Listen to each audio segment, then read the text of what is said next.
Halo Ji, Assalamualaikum warahmatullahi wabarakatuh. Terima kasih buat kalian yang udah ngeklik dan nonton video ini. Dan seperti judul, kali ini aku bakal bahas tentang rumah sakit jiwa yang terbengkalai yang terletak ada di Surabaya Ji. Dan konon katanya di sini tuh banyak cerita horor pasien yang tak kasat mata Ji. Jadi nggak usah berlama-lama lagi, kita langsung aja masuk ke dalam sejarah dan ceritanya tentang rumah sakit jiwa terbengkalai ini Ji.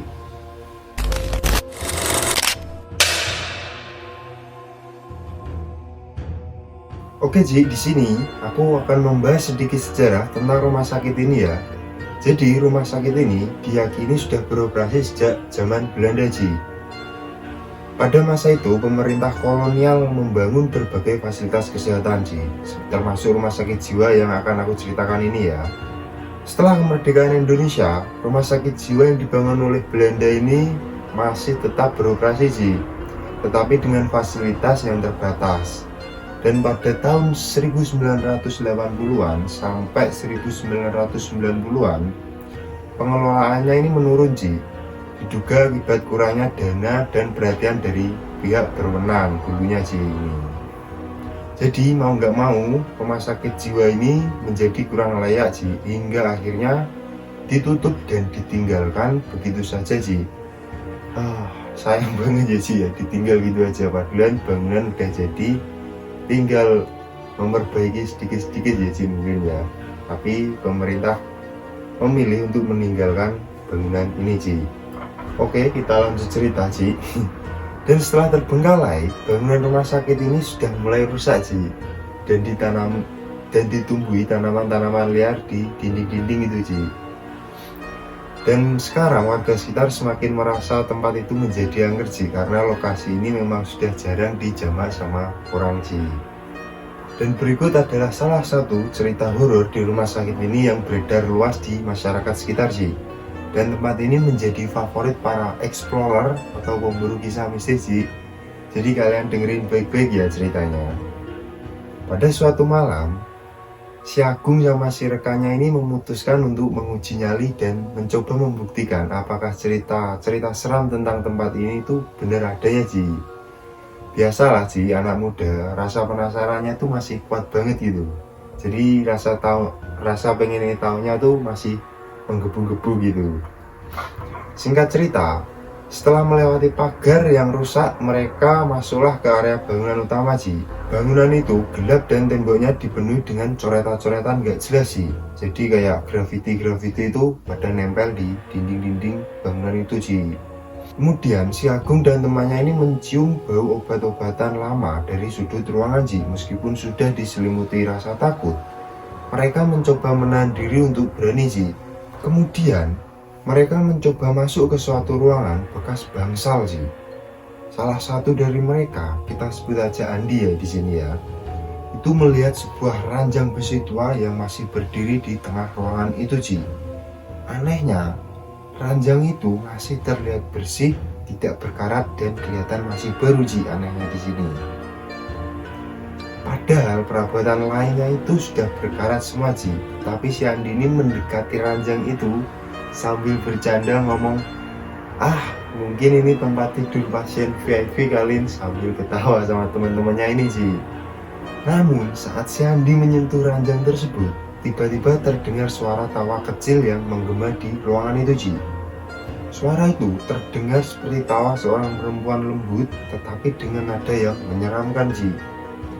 Dan si Andi yang awalnya tadi bercanda langsung berubah seketika terdiam Ji. Dan teman-temannya ini juga merasa ada sesuatu yang tidak beres.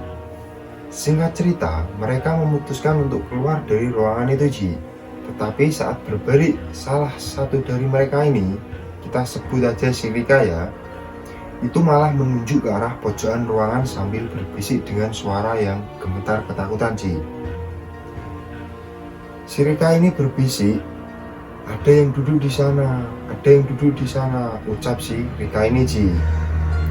Ketika mereka semua menoleh, terlihat sesosok wanita dengan rambut panjang yang menutupi bagian wajahnya sini Ji.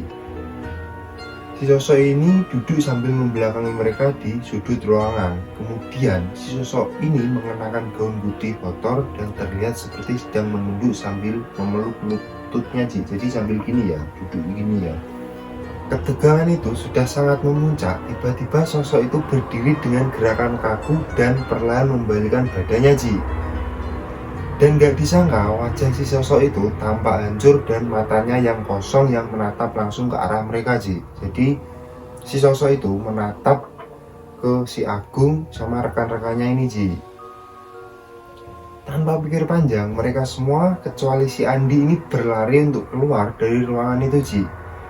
Dan setelah sampai luar, si Agung sama rekannya ini baru sadar kalau Andi ini nggak ikut berlari keluar Ji.